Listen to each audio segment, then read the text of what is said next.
안녕하세요. 저는 황당한 사건을 겪고 한동안 일에 매진해 살다가 이제서야 주위를 둘러보고 여유를 갖게 된 40대 여자입니다. 저의 이야기는 제 인생에 가장 큰 굴곡이 있었던 시점이라고 해도 무방할 만큼 저에게는 너무나도 힘든 사건이었습니다. 말로 풀어내는 것조차도 힘들어서 상담을 통해 제 마음속 깊이 있는 이 분노와 우울을 풀어놓는 데만 2년이 꼬박 걸렸습니다. 상담사 선생님께서 저에게 자꾸 아무 일도 아닌 것처럼 남에게 털어놓기도 해야 마음이 가벼워진다고 해서 이곳을 찾게 되었습니다. 너무나도 재밌고 파란만장한 이야기들 사이에 제 이야기가 묻힐까봐 걱정되지만 한번 풀어보겠습니다. 저는 아주 큰 한정식 집을 하는 어머니 밑에서 자라 손맛의 중요함을 배우고 살았습니다. 제가 어렸을 때 우리 아버지께서 병으로 돌아가신 터라 어머니께서는 저를 정말 힘들게 키우셨죠. 그때만 해도 식당이 지금의 규모로 크지는 않았습니다. 어머니께서 식당을 운영하신 이유는 혹여라도 제가 밥을 굶을까 싶어서 시작하신 거였거든요. 아빠 없는 애. 그렇게 놀림을 당하고 눈물을 흘리면서도 꾸역꾸역 밥만큼은 챙겨 먹고 살았던 게 전부 우리 어머니 덕분이었습니다. 절대로 우리 딸이 굶고 다니는 건 볼 수 없다며 제가 좋아하는 음식들을 하나 둘 늘리다 보니 어느덧 식당에도 손님이 늘어나게 되었고 점차 큰 곳으로 이사를 옮겨 다니다 보니 지금은 서울에서도 한정식 집이라고 하면 아, 그 집 하고 바로 나올 정도로 큰 음식점을 운영하게 되었습니다. 처음부터 장사가 잘 되는 건 아니었습니다만 각고의 노력 끝에 겨우겨우 얻어낸 명성이었습니다. 어릴 때부터 맛있는 음식들을 먹으면서 자랐기 때문에 음식의 중요성은 정말 누구보다 잘 알고 있었습니다. 하지만 사춘기에 접어든 나이에 음식 장사를 하는 어머니가 매번 좋을 순 없었죠. 늘 어머니는 가게를 운영하느라 바빠야만 했고 저는 공부를 하느라 집에만 있어야 했거든요. 집에서 엄마가 차려준 간식을 먹으면서 공부를 했다는 친구들이 그렇게 부러울 수가 없었습니다. 저는 늘 집에서 혼자 엄마가 차려두고 간 저녁밥이나 데워 먹으면서 공부를 해야 했습니다. 그때는 그 저녁밥 차리는 게 그렇게 힘든 일인지도 모르고 매일같이 투정만 부려댔습니다. 엄마는 왜 맨날 바쁘냐고 그렇게 돈을 벌어야 했던 집안의 생계를 책임져야 했던 어머니의 가슴에 비수를 꽂는 날이 늘어났죠. 어머니께서는 저의 그런 투정에도 늘 변함없이 식당을 지키셨습니다. 간단한 찌개 정식을 팔던 집에서 코스 요리만 파는 한정식 집으로 올라오기까지 수없이 많은 세월을 보내야만 했습니다. 마지막으로 건물을 올려 가게를 내었을 때는 정말 어머니의 손맛, 그 노고에 손뼉을 치지 않을 수 없었습니다. 한정식집 치고는 가격이 꽤 나는 곳이라 상견례 자리로도 많이 사용하시고 정치인들도 와서 식사를 하는 곳이었습니다. 드라마 같은 데 보면 룸으로 딱딱 이루어져서 독채 시스템으로 운영되는 그런 한정식집 많이 보셨죠? 그런 장소 협찬도 하고 유명인들이 몰래 데이트를 하는 곳으로도 손색 없는 그런 한정식 집을 일궈내셨습니다. 그래서 그런지 한 달에 버는 돈이 어마무시할 정도였어요. 대학생이 되고 나서 첫 아르바이트를 했을 때 그제야 어머니가 얼마나 힘들게 저를 키웠을지 갑자기 와닿았습니다. 고작 한 달에 70만 원 벌기가 이렇게나 힘든데 우리 어머니는 그 돈 벌어서 저를 대학까지 보냈으니까요. 대학을 졸업하는 순간까지 어머니께서 힘들게 번 돈을 허투루 쓰지 않기 위해 저는 정말 많은 노력을 했습니다. 제가 대학 다닐 때 정말 공부만 하고 살았었는데 그래서 그런지 친구들과 어울려 술을 먹거나 클럽을 간 적도 없었습니다. 친구들이 별로 없는 것도 한몫이긴 했죠. 대학에서 제 별명은 책이었습니다. 늘 책이 있는 곳에 제가 있다는 말이 와전되어 별명으로 자리 잡은 거였죠. 그런 저에게도 딱 한 명의 친구가 있었는데 조별 과제를 하다가 알게 된 저와 아주 비슷한 성향의 친구였습니다. 조별 과제를 하면서 다른 팀원들에게 치이고 교수님께 치이고 하며 의리를 다지게 된 케이스인데 그 의리가 정말 돈독했습니다. 대학을 졸업하는 순간까지도 붙어 다니면서 불도저처럼 과제를 해냈거든요. 그런 저의 단짝에게 어렸을 때부터 친하게 지냈다던 동네 친구가 하나 있었는데 다른 과에 진학하여 마주할 일이 별로 없었습니다. 캠퍼스를 누비거나 커피를 마시거나 학식을 먹을 때 정도 붙어 다니면서 이야기를 나누게 되었습니다. 처음에는 어색했지만 자연스럽게 같이 있는 시간이 늘어나면서 셋이 어울려 다니게 되었죠. 그런데 남녀 사이라는 게 원래 갑작스럽게 스파크가 튀어오르고 그런 법이잖아요. 제가 친구의 단짝 친구와 연애를 하게 된 것입니다. 느지막하게 찾아온 첫사랑은 참으로 요란하게 남들에게 보였었나 봅니다. 캠퍼스 커플이라는 특성상 학교 내에서 모르는 사람이 없을 정도였어요. 남자친구가 군대에 갈 때 훈련소까지 따라가서 그의 가족들 앞에서 울고불고 하기도 하고요. 그런데 그런 시간이 무척이나 무색하게도 남자친구가 저에게 말도 안 하고 휴가를 나와서 클럽에 간 걸 알게 된 것입니다. 클럽만 갔으면 잔소리 좀 하고 말았을 텐데 거기서 여자를 만난 걸 제가 알게 되었고 우리는 헤어지게 되었습니다. 그때부터 저는 학교도 자주 빠지고 공부에도 손 놓고 4학년 되어서 성적에 손을 놓았으니 겨우겨우 졸업장만 받게 되었죠. 졸업식 날 어머니께 얼마나 죄송했는지 모르겠어요.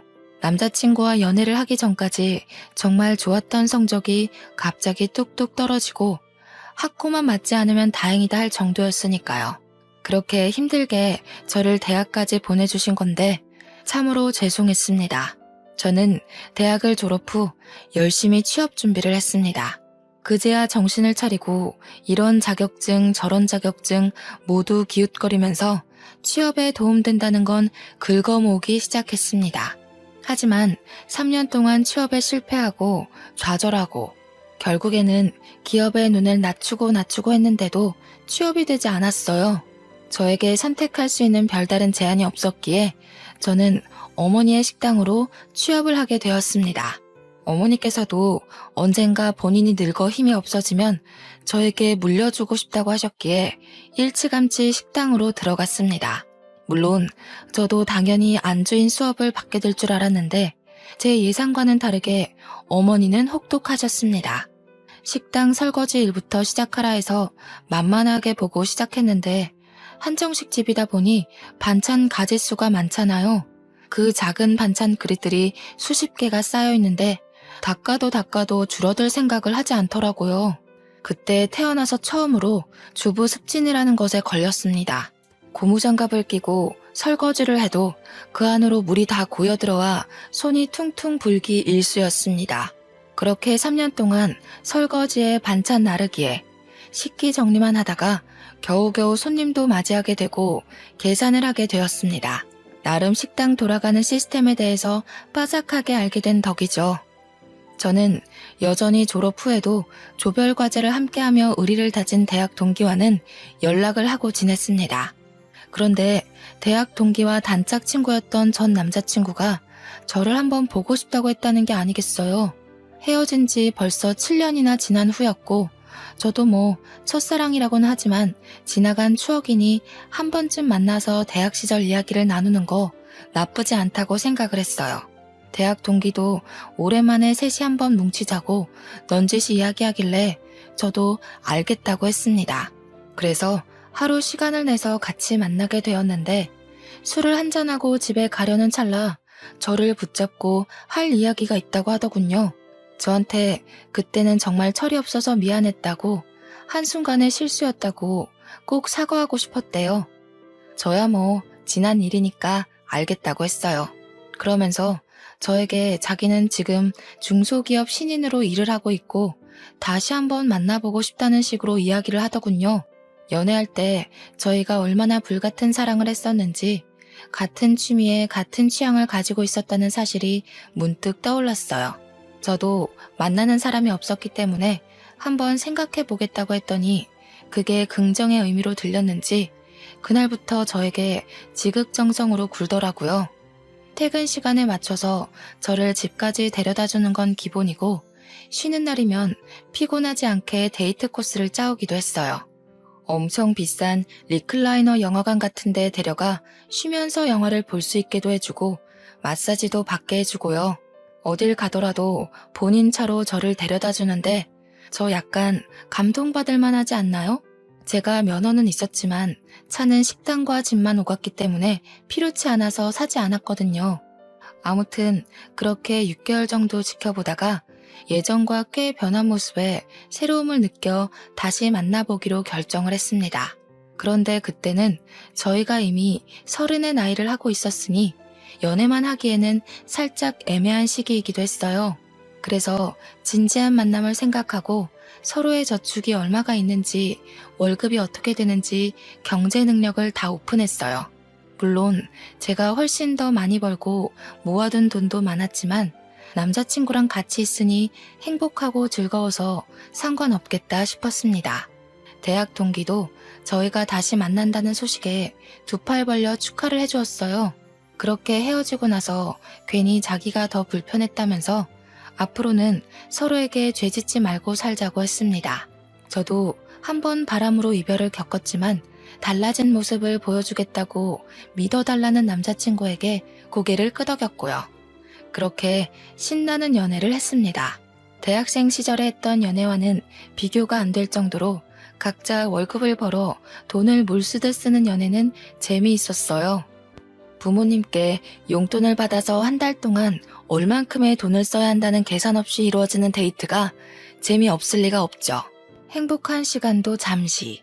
저에게 아주 큰일이 일어나고 말았습니다. 어머니께서 제 나이 31살에 갑자기 쓰러지시게 된 거예요. 살면서 피곤함이 머리를 너무 많이 짓누르고 있었나 봐요. 스트레스가 쌓여서 이렇게 된 거라고 하기는 어머니의 병색은 너무나도 짙었습니다.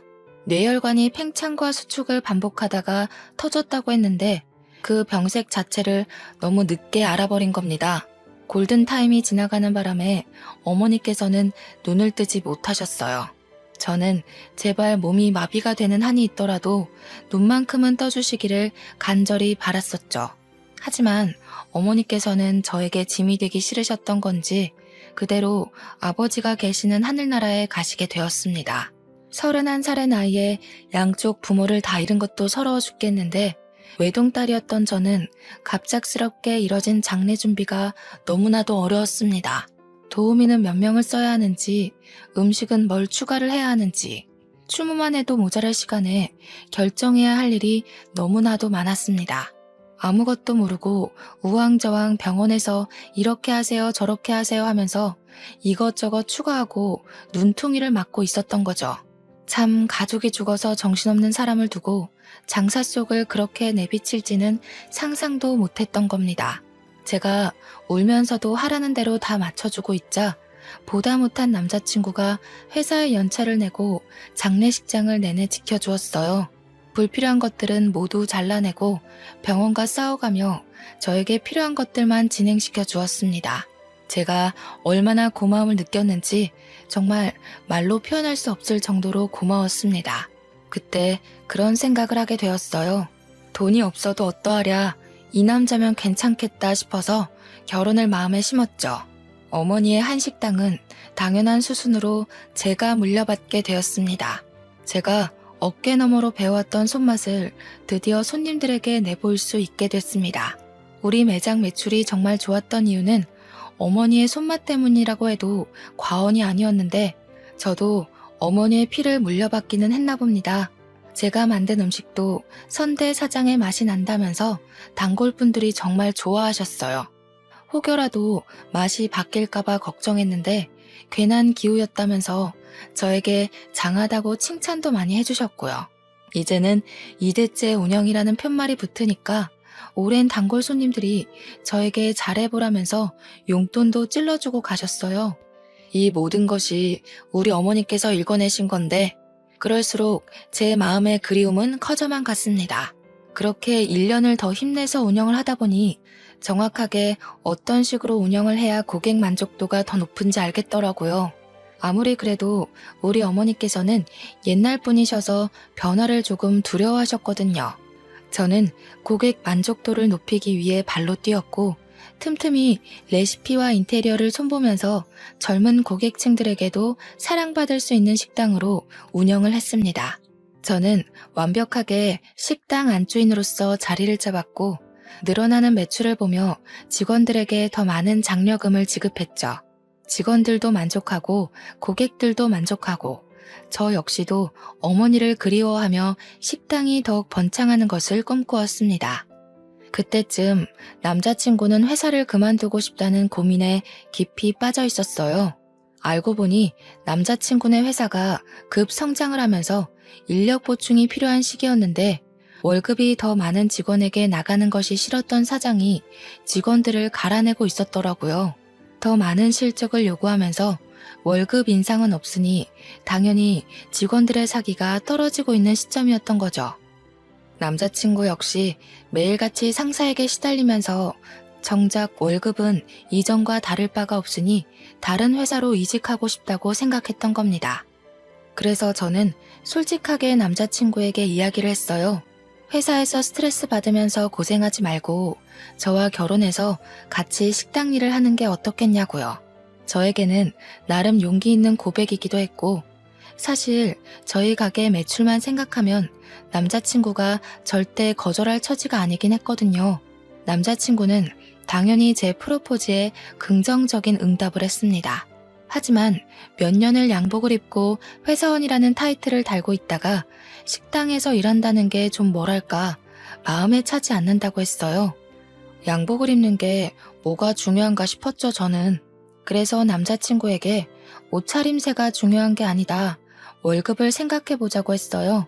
하지만 남자친구는 계속해서 회사에 다니고 싶다.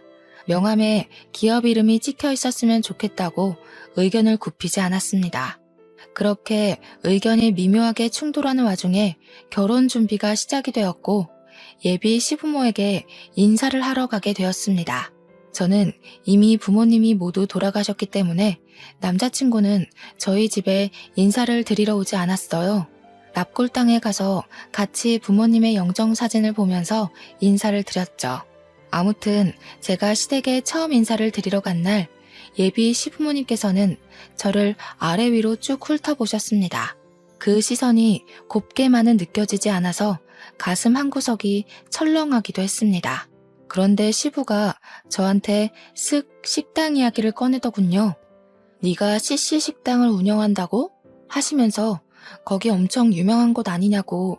자기도 가본 적은 없는데 시부네 회사 높으신 분들도 거기 가서 식사한다고 하더라 하셨어요. 저희 한정식집이 워낙 기업 대표님들도 많이 오시고 정계 쪽에서 유명하신 분들도 자주 들리시는 곳이라 저는 아무 생각 없이 끄덕끄덕했습니다. 그랬더니 시모가 갑자기 활짝 웃으면서 대기업 대표들도 온다고?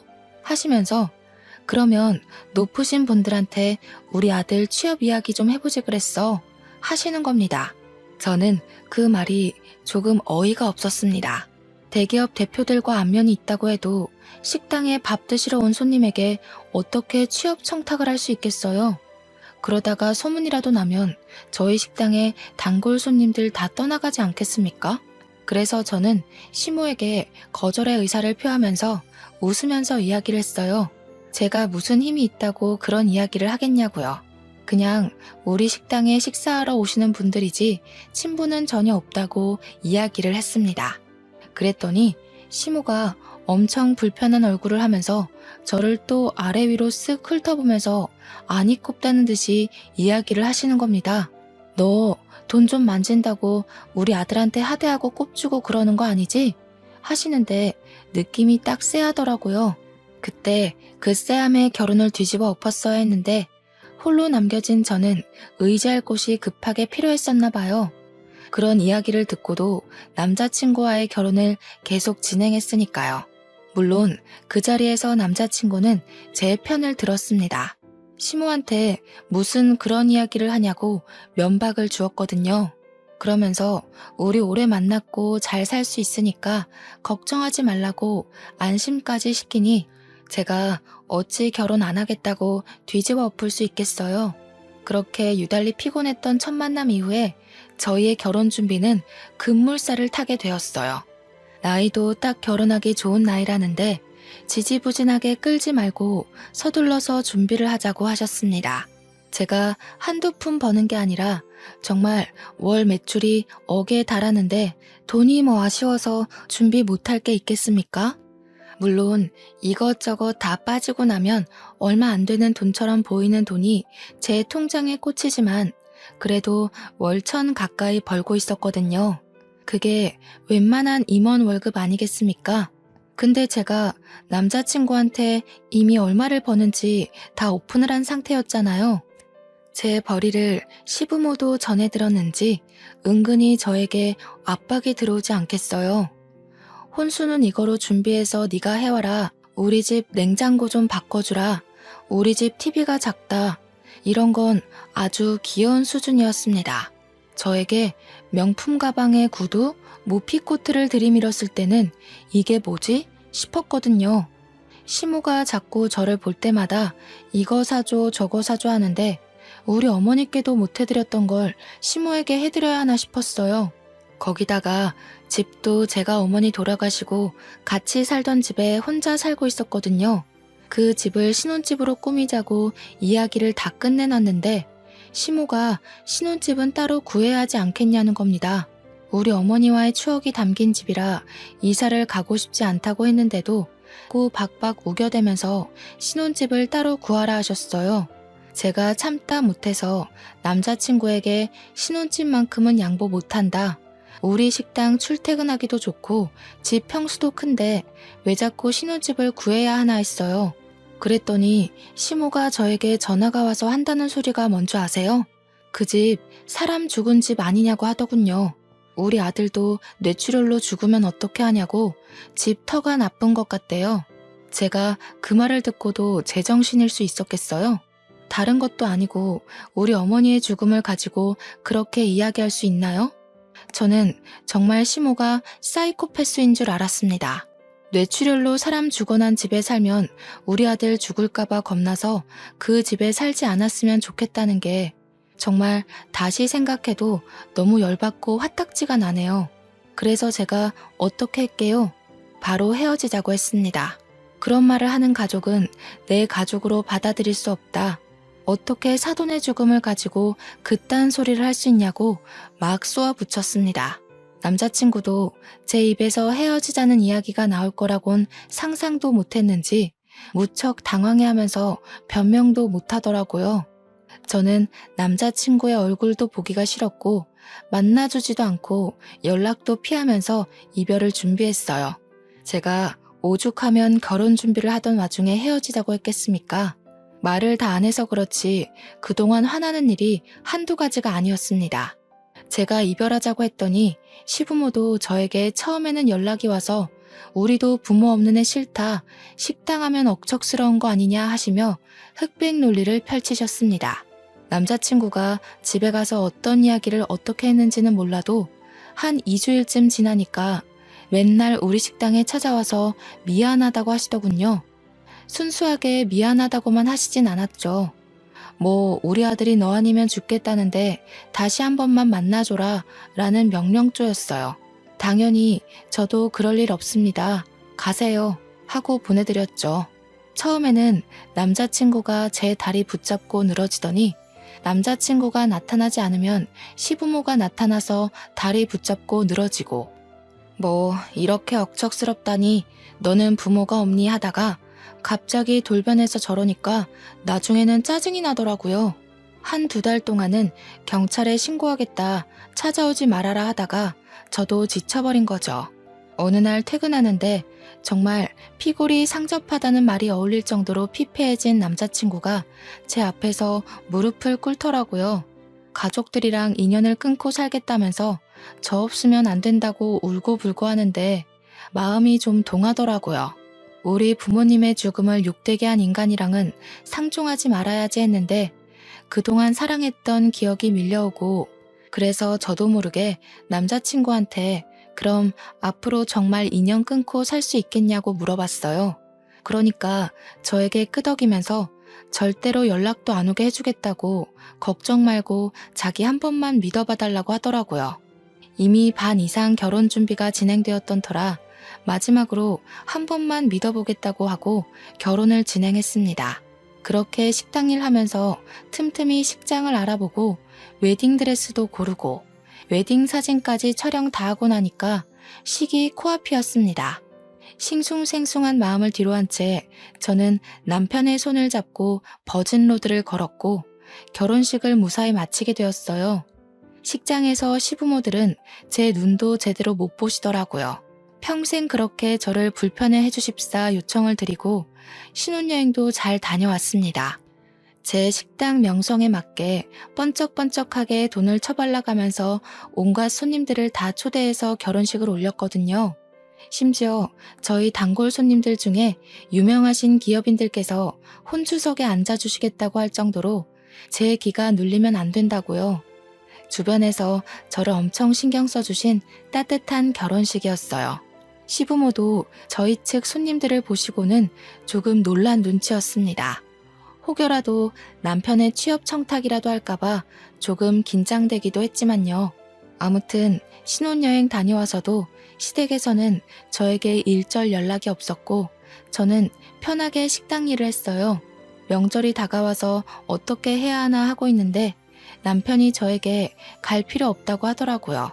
명절 당일에서야 자기 혼자 시댁에 쓱 갔다 오는 걸로 명절은 마무리가 되었어요.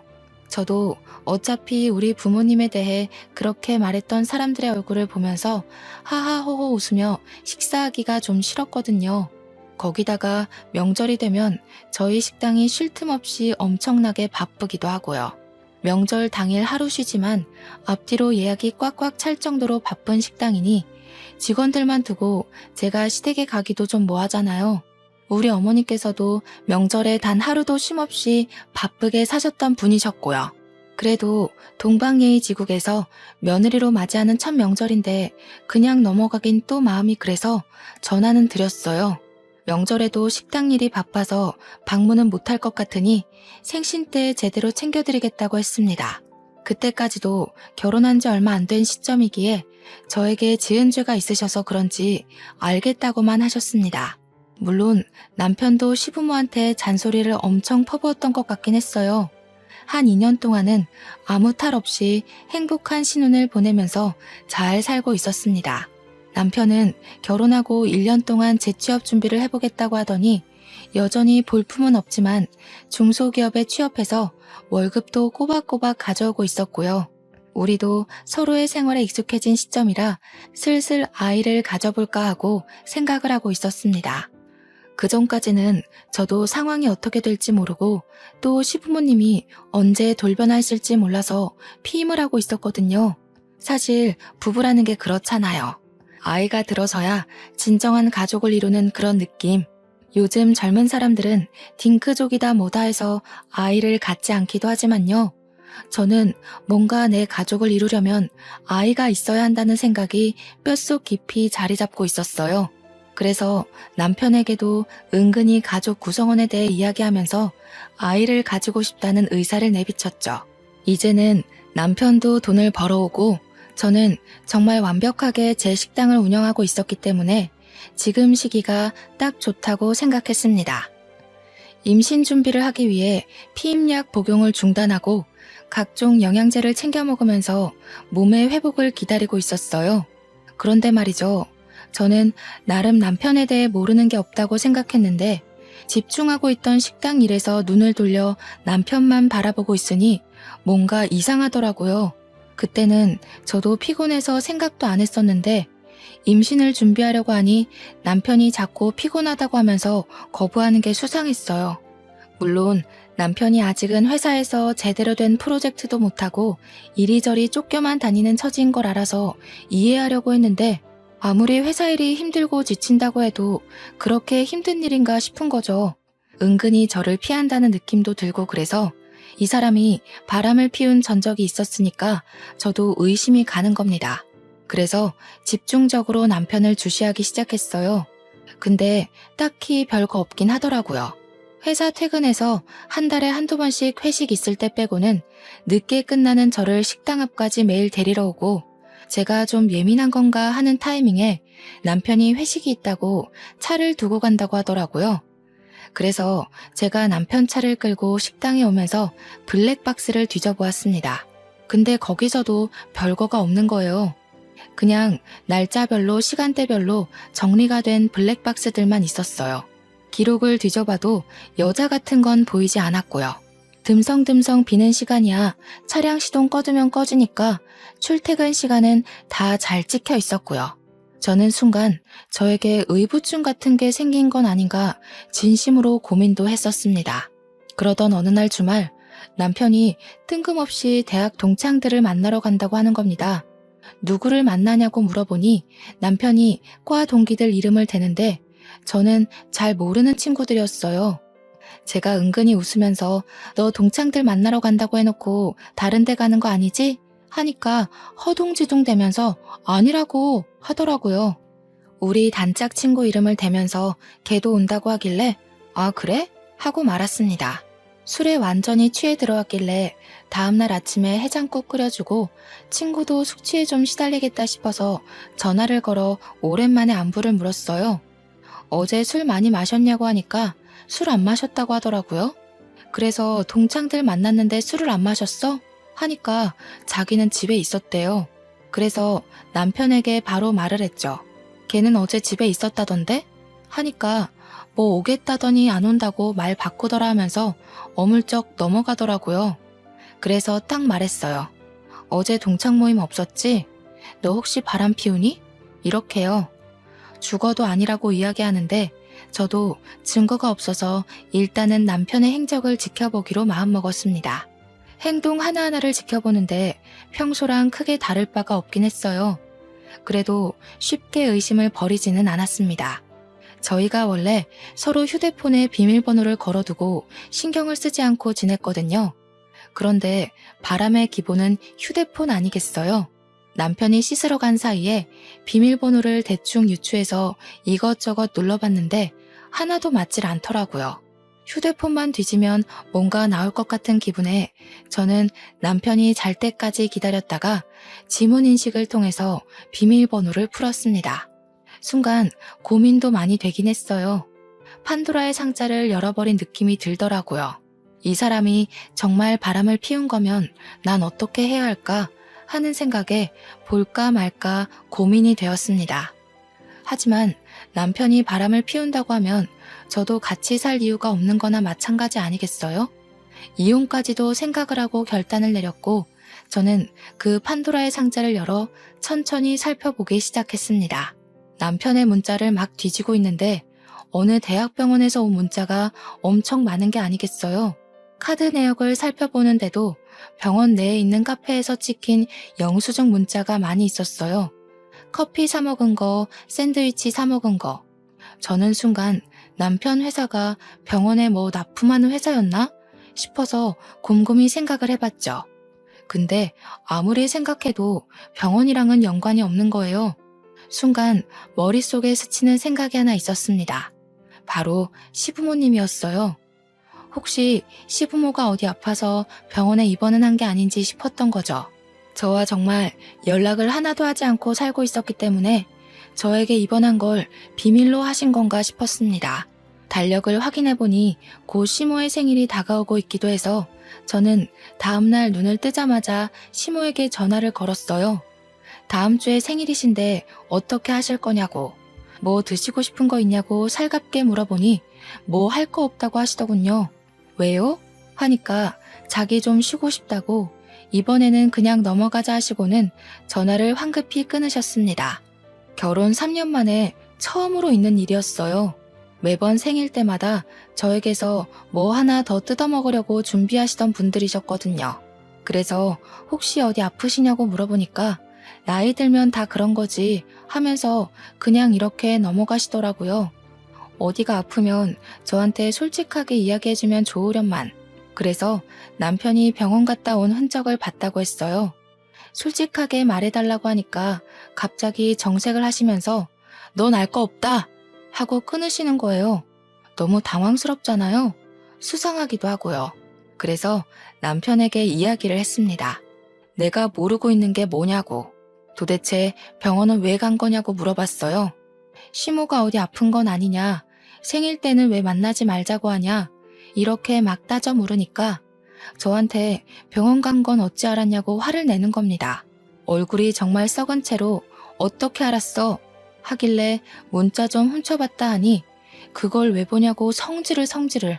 아니 병원에 누가 있는데 숨기냐고 캐물으니까 말은 안 해주고 방으로 들어가서 문 닫고 자버리더라고요.